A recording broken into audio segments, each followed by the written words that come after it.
Lo que estás a punto de escuchar no es solo una historia familiar, es el testimonio estremecedor de una abuela de Sevilla que descubrió que su propia hija planeaba su muerte.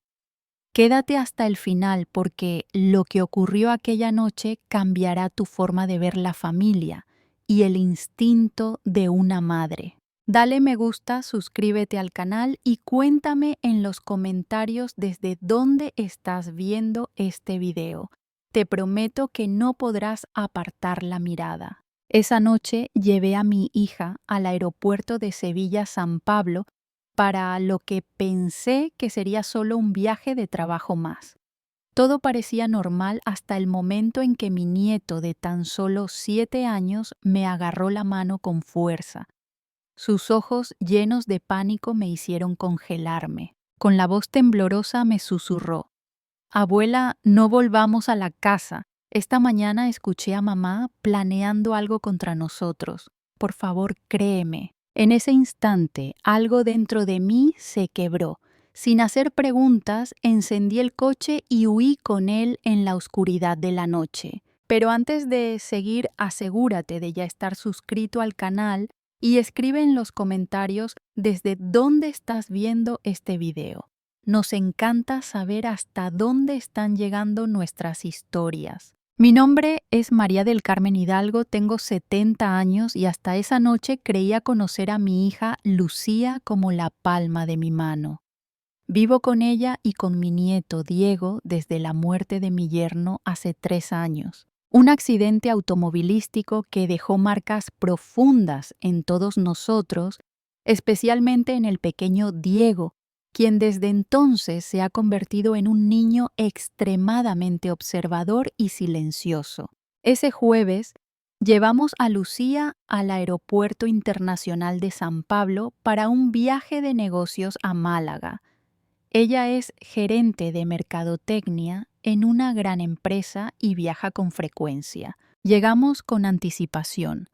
La terminal estaba relativamente vacía y el aire helado del aire acondicionado me hacía apretar mi abrigo delgado contra el cuerpo. «Solo serán 3 días, madre», sonrió Lucía mientras ajustaba su maleta de mano. «Cuida bien de Diego y no olvides sus medicinas». Diego a mi lado sostenía firmemente su mochila de dinosaurios observando a su madre con ojos atentos. Él nunca ha sido de muchas palabras, pero esa noche estaba aún más callado de lo normal. «Todo estará bien, mi vida. Siempre nos las arreglamos, ¿verdad, Diego?». Intenté incluirlo en la conversación, pero él solo asintió silenciosamente. Lucía se agachó frente a su hijo y le acomodó el cabello que caía sobre sus ojos. «Pórtate bien con la abuela. Va, mamá vuelve pronto». Lo besó en la frente y Diego permaneció inmóvil como una pequeña estatua. Observé a mi hija con el corazón henchido.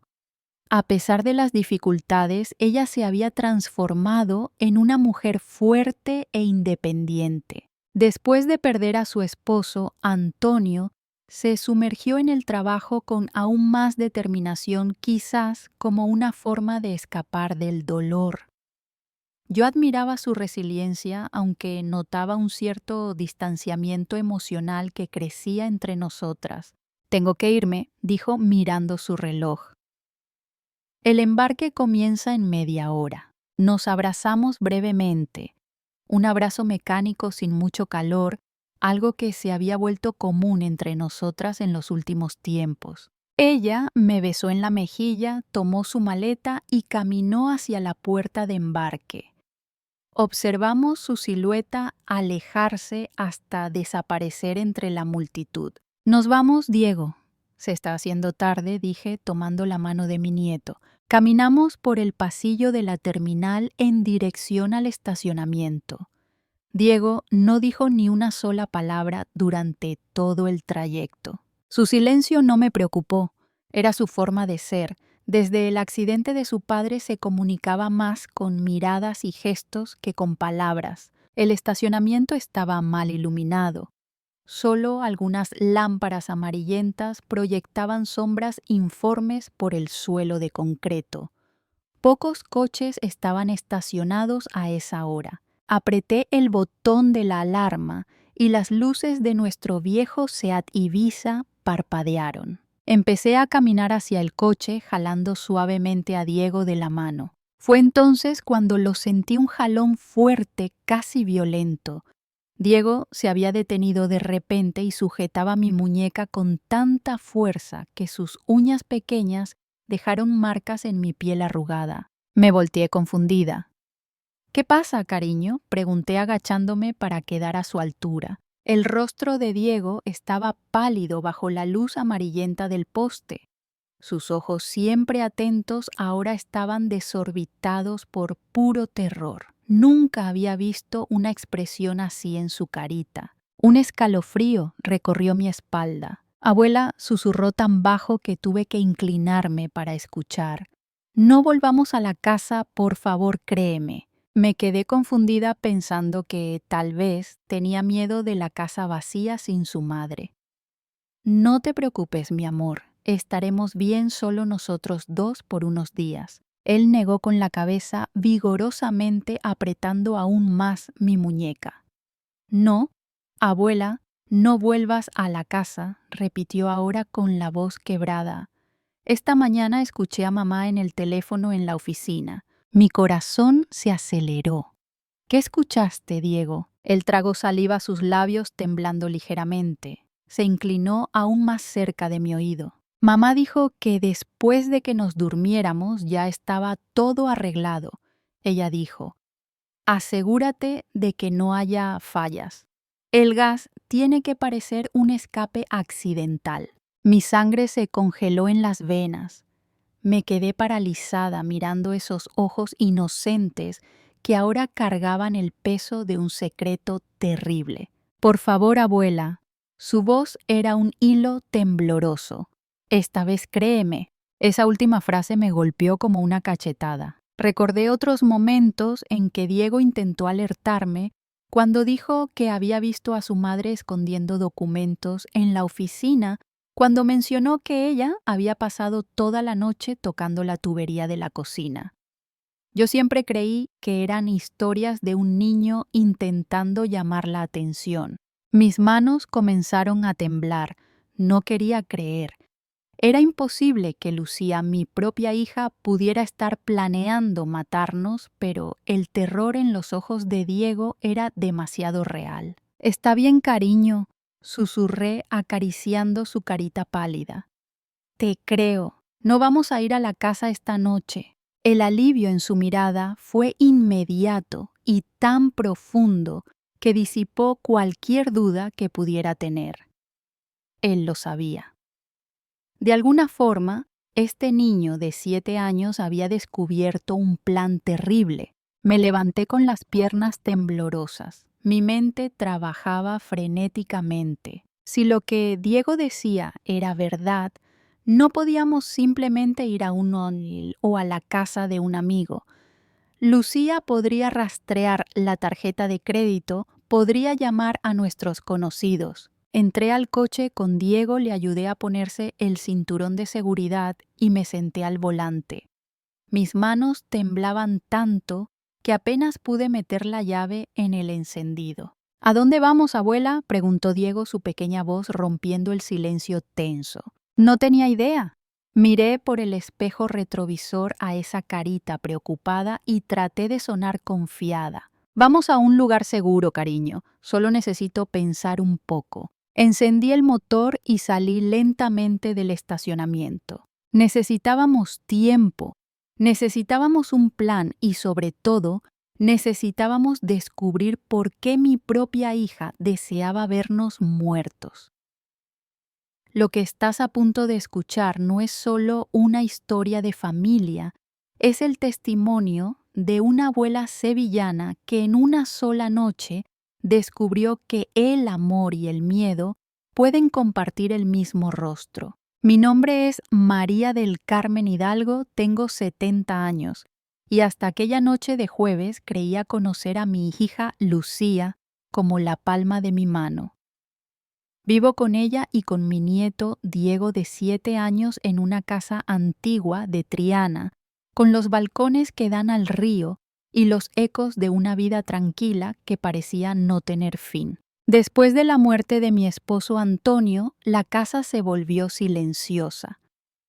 Lucía llenó ese silencio con trabajo y yo con la presencia de mi nieto, un niño tan observador que a veces me hacía sentir desnuda frente a su mirada. Esa tarde llevamos a Lucía al aeropuerto de Sevilla-San Pablo. Tenía un viaje corto a Málaga por asuntos de la empresa. Nada fuera de lo común. El tráfico era ligero y el cielo de un azul inverosímil. Todo parecía normal hasta que ocurrió algo que alteró para siempre la calma de mi vida. Cuando nos despedimos, Lucía me abrazó rápido, demasiado rápido, como si tuviera prisa por marcharse. Solo serán 3 días. Madre, me dijo, ajustando la maleta de mano. Cuida bien de Diego. Diego, callado como siempre, apretaba su mochila de dinosaurios y evitaba mirarla a los ojos. No le di importancia. Pensé que el niño estaba triste por la despedida. La vi desaparecer entre la multitud y al tomar de nuevo la mano de mi nieto, sentí algo extraño. Su palma estaba helada y temblaba ligeramente. «¿Qué pasa, mi vida?», pregunté. Él me miró con esos ojos grandes oscuros y susurró casi sin voz: «Abuela, no volvamos a casa». Me reí suavemente creyendo que era un capricho infantil, miedo a la oscuridad o a dormir sin su madre. Pero su expresión no era la de un niño asustado, sino la de alguien que ha visto algo que no debía ver. «¿Por qué dices eso, Diego?», insistí inclinándome hacia él. El pequeño tragó saliva. «Esta mañana escuché a mamá hablar por teléfono. Dijo que esta vez tenía que parecer un accidente». El corazón me dio un vuelco. Por un segundo pensé que había entendido mal, que el niño confundía un comentario del trabajo. «¿Un accidente de qué?», Del Gas respondió mirándome con una seriedad imposible para su edad. Dijo que después de dormirnos todo estaría arreglado. El aire se me congeló en los pulmones. No supe qué decir. Quise reír, gritar, negar, pero solo pude quedarme mirándolo mientras mi mente trataba de encontrar una explicación lógica. Quizás fue entonces cuando sonó mi teléfono. Un número desconocido. Respondí sin pensar. Del otro lado, una voz masculina grave, serena, pronunció solo una frase: «No vuelva a su casa esta noche, señora Hidalgo». Y la línea se cortó. Me quedé helada. Diego me miraba esperando mi reacción. Intenté marcar de nuevo, pero el número no existía. El miedo me apretó el pecho con una fuerza casi física. Apreté la mano de mi nieto. «Vámonos de aquí», dije con un hilo de voz que no parecía mío. Caminamos deprisa por el estacionamiento donde las luces amarillentas lanzaban sombras deformes sobre el asfalto. Las ruedas de las maletas resonaban en la distancia. El aire olía a gasolina y a lluvia. Cuando abrí el coche, Diego se negó a subir. «Abuela, por favor, no volvamos», repitió casi llorando. Yo no sabía si estaba protegiéndome o repitiendo lo que alguien le dijo, pero su miedo era tan real que no pude ignorarlo. Nos subimos al coche. Encendí el motor con manos temblorosas. Las luces del aeropuerto se reflejaron en el parabrisas como destellos de alarma. Sentía que cada respiración era una cuenta atrás. «¿A dónde vamos?», preguntó el niño. No supe responder. Solo murmuré: «A un lugar donde nadie nos encuentre esta noche». Conduje sin rumbo atravesando las calles húmedas de Sevilla. Las luces del puente de Triana se reflejaban en el río como cuchillos dorados. Cada sombra me parecía una amenaza. El silencio de Diego me pesaba más que cualquier palabra. Recordé de golpe algo 2 semanas antes. Lucía me había pedido las llaves del sótano diciendo que quería revisar la caldera de gas. Después noté que el piloto quedaba siempre encendido aunque yo lo apagara. Había reído de mi obsesión de vieja, pero ahora cada detalle cobraba sentido. El teléfono volvió a vibrar y esta vez era Lucía. ¿Dónde estás, madre?, preguntó con voz dulce, demasiado dulce. El vuelo se canceló. Estoy regresando a casa. Tragué saliva. Decidimos cenar fuera. Diego tenía hambre, mentí. Ah, perfecto, respondió ella. Disfruten la cena, no tarden mucho. Colgó. Mi corazón latía desbocado. ¿Dónde había aprendido esa frialdad? Era mi hija, la misma niña que jugaba con muñecas en el patio, que lloraba cuando se raspaba las rodillas. Pero ahora había algo en su tono, una sombra que no supe reconocer hasta esa noche. Apreté el volante con fuerza. Tenía que pensar rápido. No podía volver a casa, no podía usar mis tarjetas, no podía confiar en nadie. Solo me quedaba una certeza: proteger a mi nieto, cueste lo que cueste. Mientras el coche se alejaba por la autovía hacia la Sierra Norte, miré por el retrovisor. Diego se había quedado dormido con el rostro iluminado por las luces intermitentes de la carretera. Y en ese instante comprendí que mi vida acababa de dividirse en dos: la que había tenido hasta esa noche y la que estaba a punto de comenzar. Si esta historia te ha estremecido, déjame tu me gusta para que más personas descubran lo que una abuela es capaz de hacer cuando el miedo se convierte en amor. La carretera hacia la Sierra Norte estaba casi vacía. El reloj del tablero marcaba las 2:15 de la madrugada. El silencio solo era roto por el motor cansado del coche y el leve respiro de Diego dormido en el asiento trasero. Yo no podía cerrar los ojos ni un segundo. Mi mente giraba en círculos buscando sentido a todo aquello. Una llamada anónima, mi hija planeando un accidente. Las imágenes del pasado se mezclaban con el miedo del presente. En medio de esa confusión recordé a don Rafael Cordero, el viejo portero del edificio donde vivíamos antes de mudarnos a Triana. Un hombre honesto, viudo, que había sido amigo de Antonio, mi difunto esposo. Sabía que aún trabajaba como cuidador en una pequeña finca cerca de Guillena. Sin pensarlo más, giré el volante hacia el desvío que conducía a su casa. Cuando llegamos, el cielo comenzaba a clarear. Golpeé la puerta con los nudillos helados. Un perro ladró al otro lado. Rafael abrió sorprendido con una linterna en la mano. María del Carmen, ¿qué haces aquí a estas horas? Necesito tu ayuda, dije, y mi voz tembló más que mis manos. En pocos minutos estábamos dentro con una manta sobre los hombros y una taza de café humeante entre los dedos. Le conté todo el miedo, la llamada, las palabras de Diego, el gas y la sospecha imposible sobre mi hija. Rafael me escuchó en silencio sin interrumpir. Solo al final suspiró profundamente. Yo siempre supe que Lucía tenía una oscuridad en los ojos, como si llevara un secreto que no podía soltar, murmuró. Pero esto es demasiado. Miré a Diego, que dormía en el sofá cubierto con una manta. Me sentí entre la espada y la pared. No podía seguir huyendo. Necesitaba pruebas, algo más que las palabras de un niño. Fue entonces cuando recordé la caja de música de porcelana que había pertenecido a mi madre. Lucía la guardaba en el armario de su oficina. Una vez hace años la vi esconder algo dentro, un sobre sellado con cera roja. Esa imagen me atravesó la mente como un relámpago. Rafael, dije con una determinación que me sorprendió, tengo que volver a la casa. Estás loca, protestó él.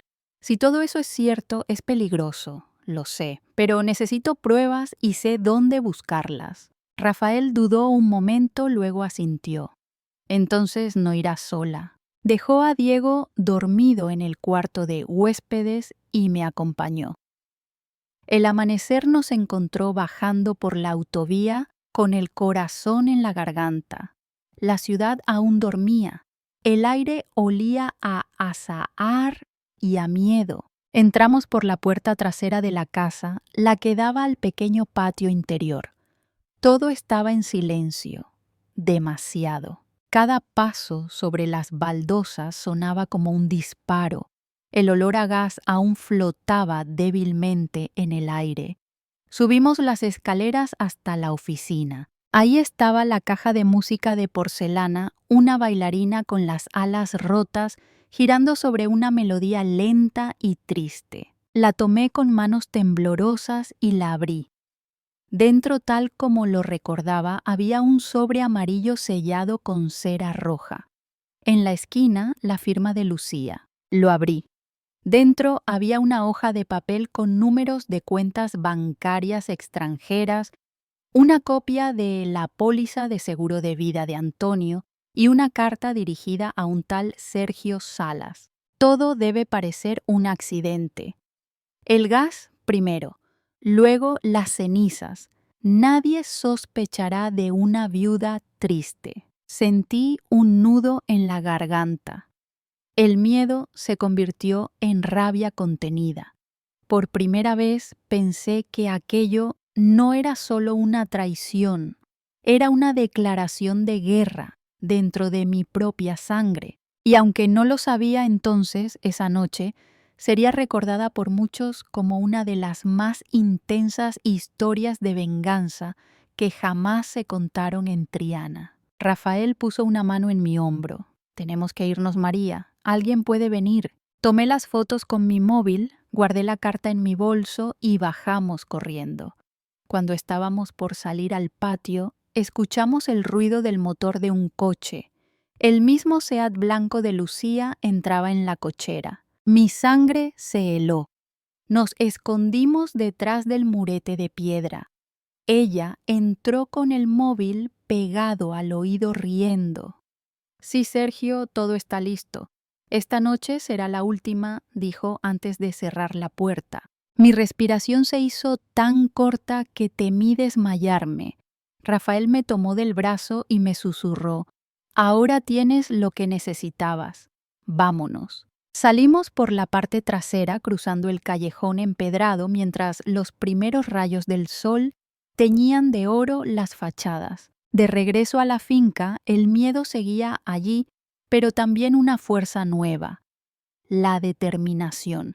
Sabía que ya no había marcha atrás. Tenía que proteger a Diego, denunciar a Lucía y enfrentar las consecuencias. En la radio del coche sonaba una canción antigua y pensé que, quizás en algún lugar del cielo, Antonio nos estaba mirando con tristeza o con alivio. Cuando llegamos, Diego despertó y corrió hacia mí. «¿Ya terminó, abuela?», preguntó. Lo abracé con fuerza. «Aún no, mi vida. Pero muy pronto todo saldrá a la luz». Mientras el niño jugaba en el patio, le mostré los documentos a Rafael.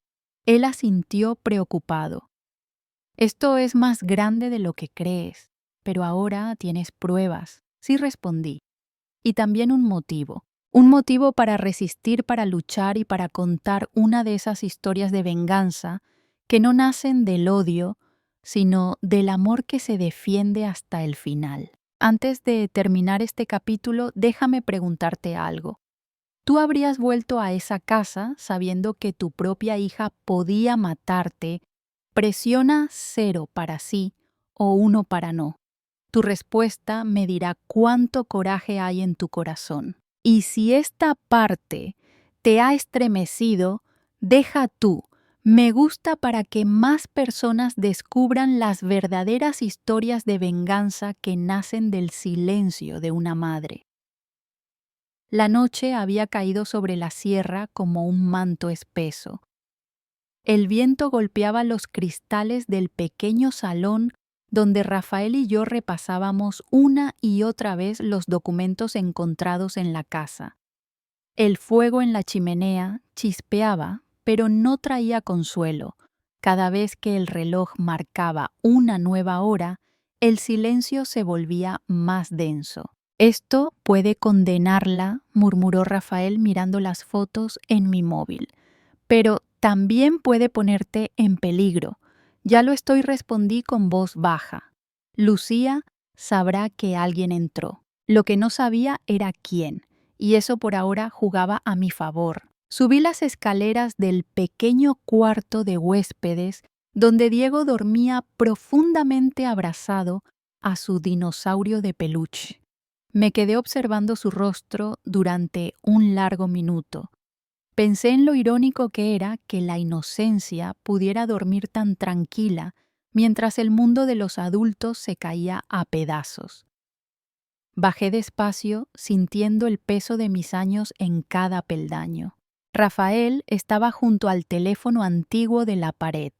Intentaba comunicarse con un antiguo amigo suyo en la comisaría de Sevilla. Pero la línea crepitaba. No entra la llamada, dijo frustrado. Parece que hay interferencia. Me acerqué al ventanal. Entre los árboles a lo lejos vi algo que me heló la sangre, una luz intermitente moviéndose lentamente entre los pinos. Rafael, susurré, hay alguien ahí afuera. Él apagó la lámpara de inmediato. Solo quedaba la luz anaranjada del fuego proyectando nuestras sombras en la pared. La finca volvió a sumirse en el silencio roto únicamente por el ulular del viento. Puede ser un cazador o un guardia, intentó calmarme, pero ambos sabíamos que no era cierto. A los pocos minutos, el perro del patio empezó a ladrar con furia. El sonido del metal de la verja resonó en la oscuridad. Alguien había entrado. Rafael corrió hacia el pasillo, tomó su linterna y me indicó que subiera con Diego y me encerrara en el cuarto. Pero antes de que pudiera moverse, el timbre sonó. Una vez, luego otra y otra. Toques lentos rítmicos. El tipo de llamada que busca quebrar la calma más que anunciar una visita. No abras, dije apenas respirando. Nos quedamos inmóviles. El timbre cesó. Solo el crepitar del fuego y el retumbar de mi corazón llenaban el aire. Entonces algo aún peor, un sonido de pasos dentro de la casa. La puerta trasera. Santo Dios, susurró Rafael. No los escuchamos entrar. Tomó una vieja escopeta de caza colgada sobre la chimenea. Me indicó con la mirada que subiera las escaleras. Obedecí con el alma hecha un nudo. Cada peldaño parecía gemir bajo mi peso, como si la madera también temiera lo que venía. Llegué al pasillo del piso superior. La puerta del cuarto de Diego estaba entreabierta. El niño seguía dormido.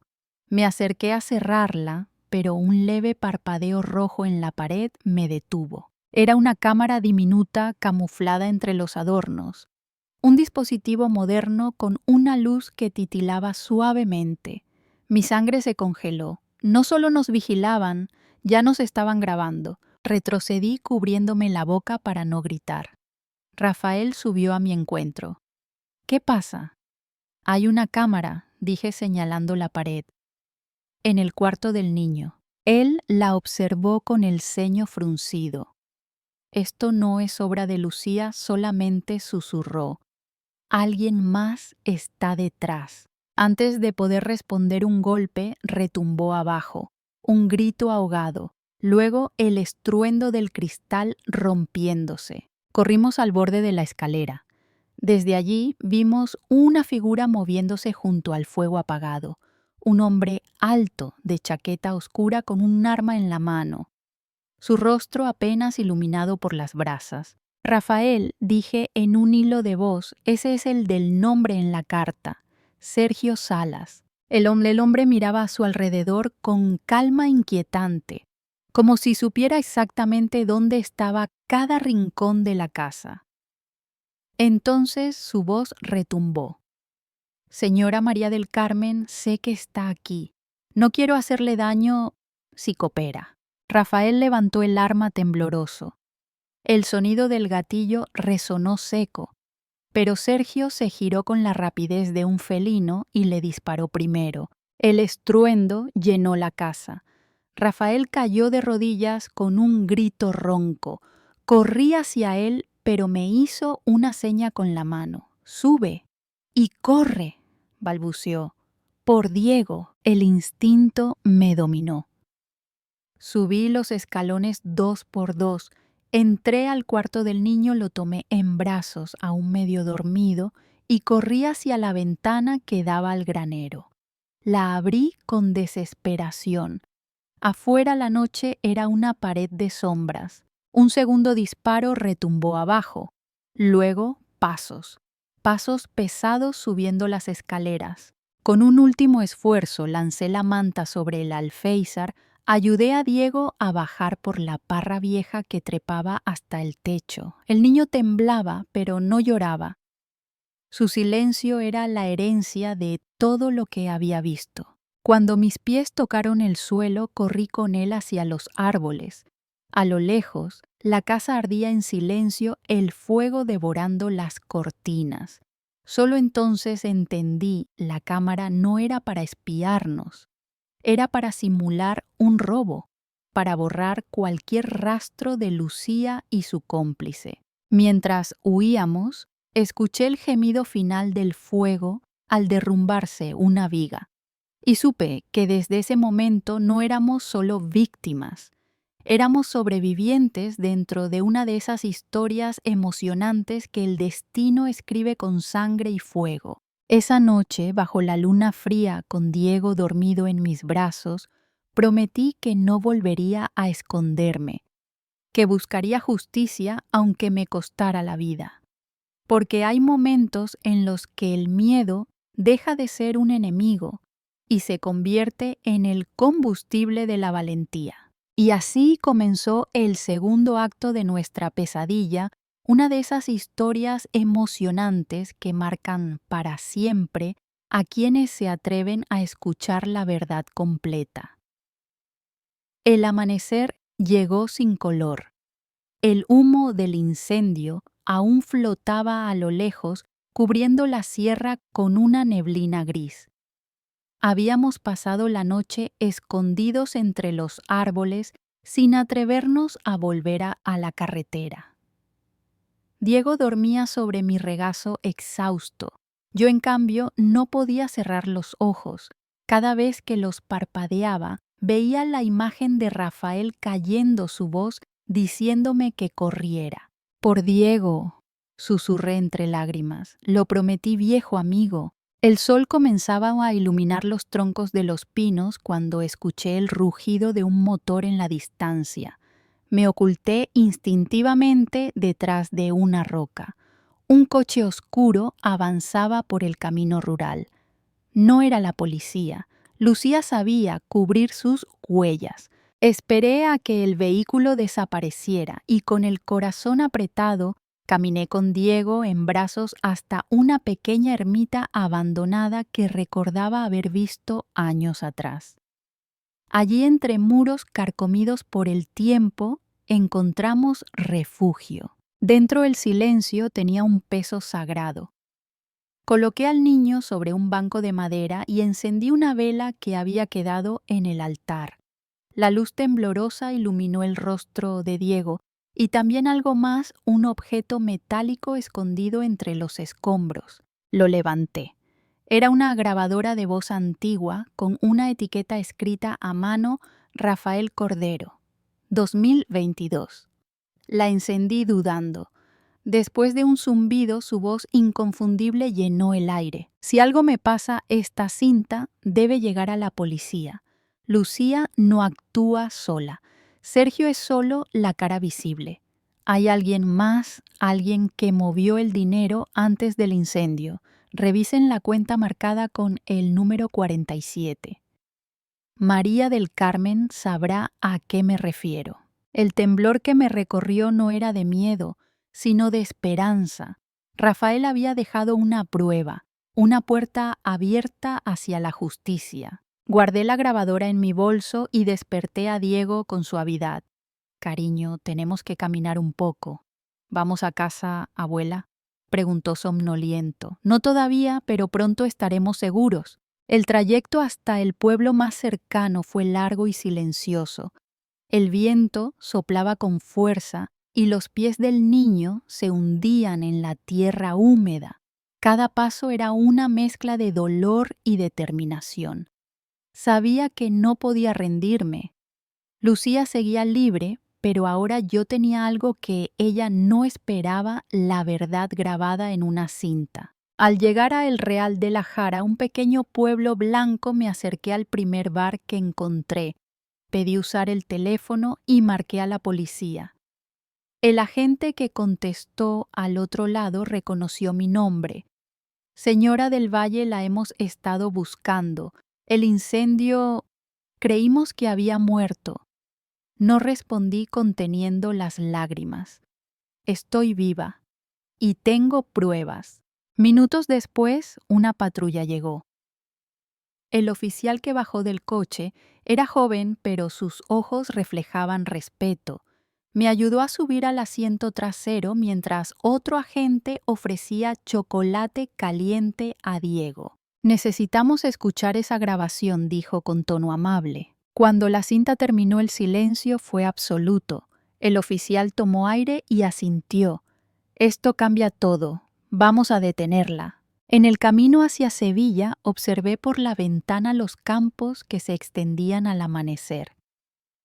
Por primera vez desde aquella noche en el aeropuerto sentí algo parecido a paz. No era alivio, no todavía, pero sí una brizna de esperanza. Diego dormía otra vez con la cabeza apoyada en mi hombro. Pasé los dedos por su cabello y me descubrí sonriendo. Pensé en Rafael, en su lealtad silenciosa, en cómo incluso en la muerte seguía protegiéndonos. A veces la vida se escribe con tragedias, pero también con pequeños actos de valor que transforman el dolor en fortaleza. Son esas historias que inspiran, las que demuestran que incluso en la oscuridad más profunda, el alma humana puede encontrar su luz. Al llegar a la comisaría, un inspector de rostro curtido me recibió con seriedad. Señora María del Carmen, hemos interceptado una llamada. Creemos que Lucía intenta salir del país esta noche. Podrá reconocerla si la ve. Siempre respondí con firmeza. Es mi hija. La rabia y el amor se mezclaron dentro de mí, dos fuerzas opuestas empujando el mismo corazón. Pero ya no había espacio para el miedo.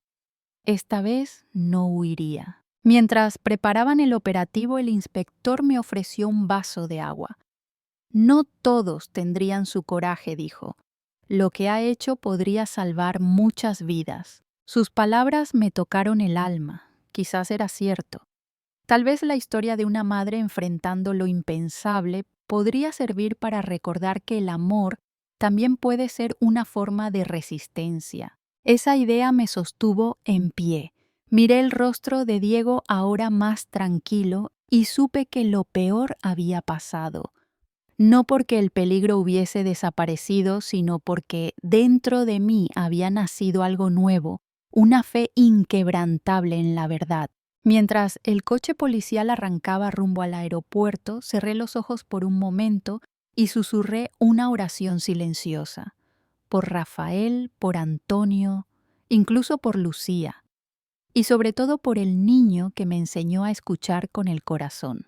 Esa era la lección final de nuestra travesía, que las heridas más profundas pueden convertirse en historias que inspiran si se cuentan con amor, con memoria y con valor. La sirena rompió el silencio de la carretera, el amanecer se teñía de oro, y yo por primera vez en muchos años sentí que el futuro todavía podía escribirse con esperanza.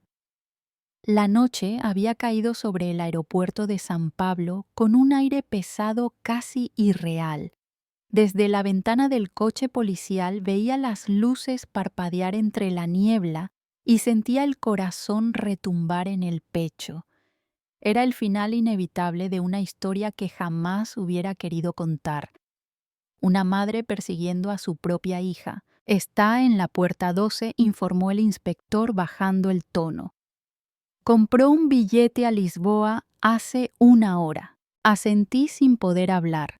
Mis manos temblaban sobre mi bolso, donde aún guardaba la grabadora de Rafael, esa voz que nos había devuelto la esperanza.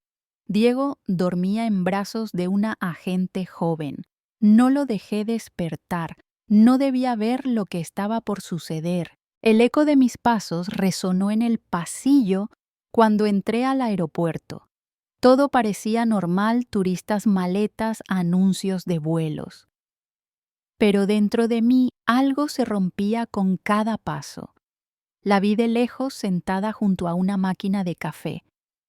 El cabello recogido, los ojos hundidos, una mujer que ya no era mi hija, pero tampoco una completa extraña. Me acerqué despacio. Ella levantó la mirada sorprendida. «Mamá», susurró. No respondí, solo me senté frente a ella. Durante unos segundos, el ruido del aeropuerto se desvaneció. Solo quedamos nosotras dos vidas entrelazadas por la culpa y el amor. «¿Viniste?», dijo con voz apagada. «Sabía que lo harías. No podía dejarte ir», respondí. «No después de todo». Lucía sonrió con tristeza. «Todo... ¿Te refieres a lo que hice, a lo que casi haces?», la corregí, «pero también a lo que perdiste en el intento». Ella apartó la mirada. Por un momento pensé que iba a levantarse y correr, pero se quedó allí inmóvil, con los ojos fijos en el suelo. «No entiendes», mamá murmuró. «Desde que papá murió, todo cambió. Tú me cerraste la puerta del dinero, pero también la de tu cariño. Siempre era Diego, siempre tus nietos, siempre tus recuerdos con él. Yo me quedé sola». Sus palabras me cortaron el aire. «Lucía, nunca te cerré nada. Intenté protegerte de ti misma». Ella se rió amargamente. «Protegerme. No. Controlarme, como cuando tenía 8 años y rompí la porcelana de la abuela. ¿Te acuerdas?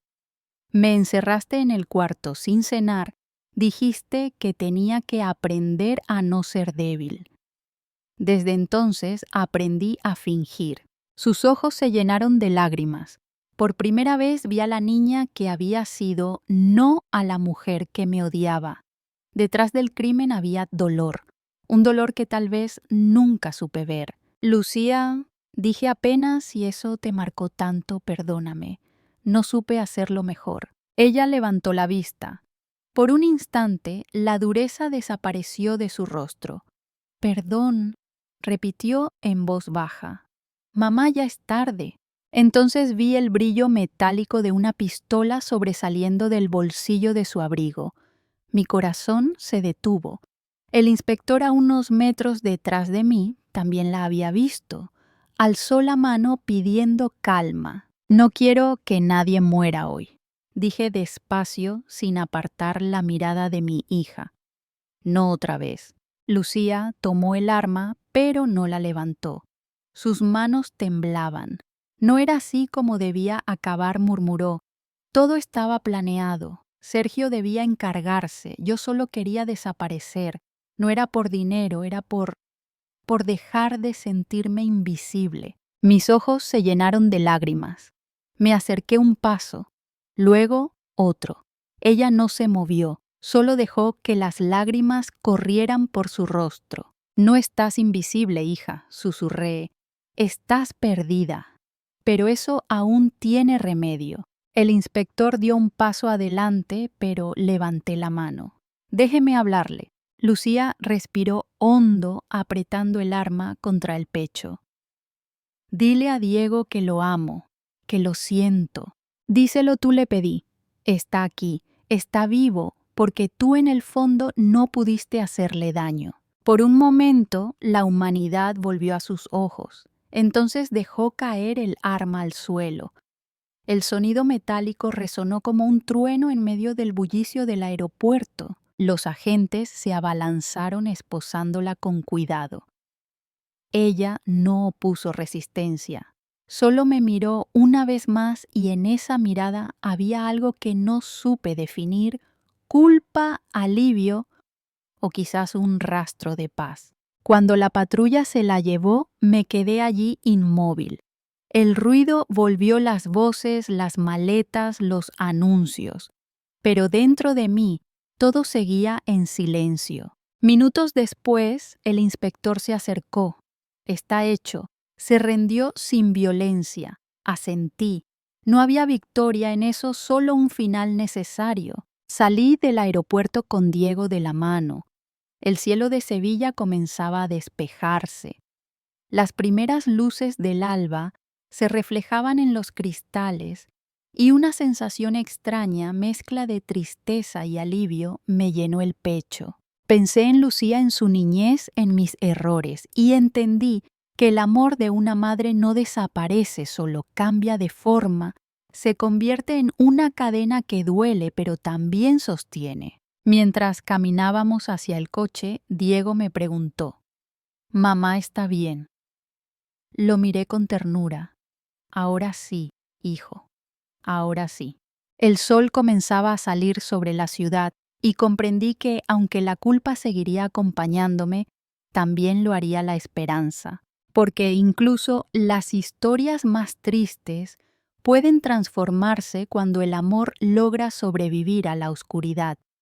Y la nuestra, por dura que fuera, ya no era una tragedia, sino el comienzo silencioso de una de esas historias que sanan el alma. Habían pasado 3 meses desde aquella madrugada en el aeropuerto, 3 meses que se sintieron como una vida entera. Las noticias, los juicios, los interrogatorios, todo quedó atrás. Ahora lo único que me importaba era la rutina silenciosa de mis mañanas con Diego, el olor del café recién hecho y el murmullo tranquilo de una casa que por fin respiraba en paz. Nos habíamos mudado a una pequeña vivienda en Carmona con un jardín lleno de geranios y una vista al campo que recordaba los días de mi infancia. Allí el aire olía a tierra mojada y a promesa de nuevos comienzos. Cada día después del desayuno caminábamos hasta la escuela. Diego ya no tenía pesadillas. A veces hablaba de su madre con voz baja, casi como si temiera romper algo frágil dentro de sí. Yo lo escuchaba sin interrumpir porque comprendí que el silencio también puede ser una forma de amor. Una tarde de domingo, recibí una carta del centro penitenciario. Era de Lucía. Durante unos minutos no supe si abrirla. El sobre pesaba como una piedra en mis manos. Finalmente lo hice. Mamá, sé que no merezco perdón, pero quiero darte las gracias. Gracias por haber salvado a Diego. Gracias por no rendirte incluso cuando yo ya no era yo. Estoy en terapia. A veces pienso que si alguna vez salgo de aquí, tal vez pueda volver a mirarte a los ojos sin vergüenza. Si puedes, escríbeme. No por mí, sino por mi hijo. Él necesita saber que no lo he olvidado. Leí la carta 3 veces. Lloré, pero no de rabia. Lloré por la mujer que mi hija había sido, por la niña que no supe entender y también por la madre que estaba aprendiendo a ser más paciente, más humana, menos perfecta. Aquella noche, en el silencio de la casa, respondí con palabras que nacieron desde lo más profundo. Lucía, el perdón no borra lo sucedido, pero nos permite seguir respirando. Diego está bien, habla de ti con cariño. Si de verdad deseas sanar, hazlo por ti y por él. Cuando estés lista, aquí estaremos. Doblé la carta y la envié al día siguiente. No sabía si volvería a recibir respuesta, pero al depositarla en el buzón sentí algo que no había sentido en mucho tiempo: ligereza. Era como si al perdonarla me liberara a mí misma. Con el paso de las semanas, mi corazón comenzó a encontrar un ritmo nuevo. No había olvido, pero sí serenidad. empecé a enseñar a Diego a sembrar flores en el jardín.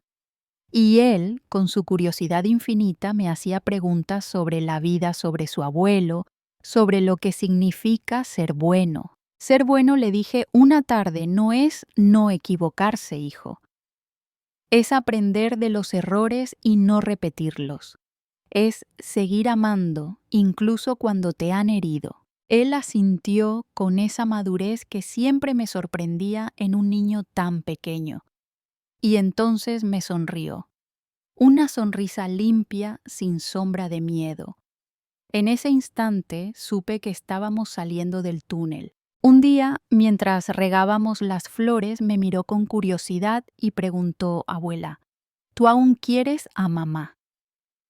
Me quedé callada unos segundos mirando el horizonte. Luego respondí con calma: «Sí, Diego, querer no siempre significa aprobar lo que alguien hizo. A veces querer es esperar aunque duela.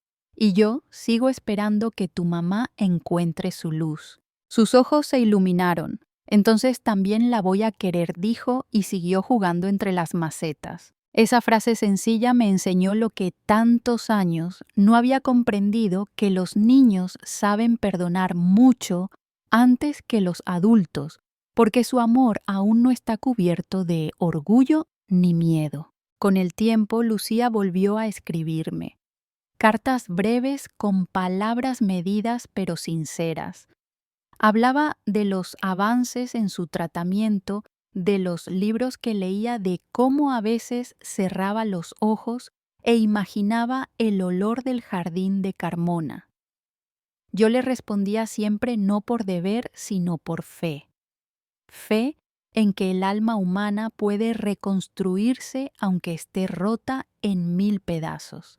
Esa fe, la que nace del dolor y del amor mezclados, es la que me mantiene en pie. A veces, por las noches, mientras el viento mueve las cortinas, pienso en todo lo que vivimos: el miedo, la huida, la traición, el fuego y también el perdón.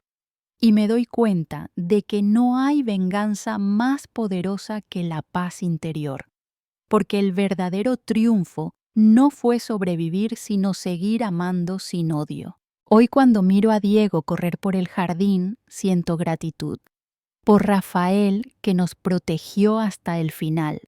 Por Antonio, cuyo recuerdo sigue guiando mis pasos. Y sí, incluso por Lucía, porque su oscuridad me obligó a mirar más profundo dentro de mí. Mi historia no es perfecta, pero es real. Y quizás en medio de tanta fragilidad también pueda convertirse en una de esas historias que enseñan a vivir, esas que nos recuerdan que la vida no se trata de no caer, sino de levantarse con dignidad cada vez que lo hacemos. El sol cae detrás de los olivos. Diego me llama desde el jardín riendo. Y mientras camino hacia él, siento que por fin la vida vuelve a tener color. Levanto la vista al cielo y susurro una última oración: gracias por permitirme seguir aquí, por dejarme aprender, perdonar y amar de nuevo. Gracias por acompañarme hasta el final de esta historia. Si algo de lo que has escuchado tocó tu corazón, suscríbete al canal, deja tu comentario y cuéntame qué parte te hizo reflexionar más. Nos vemos en el próximo video, donde seguiremos compartiendo historias que sanan y dan esperanza.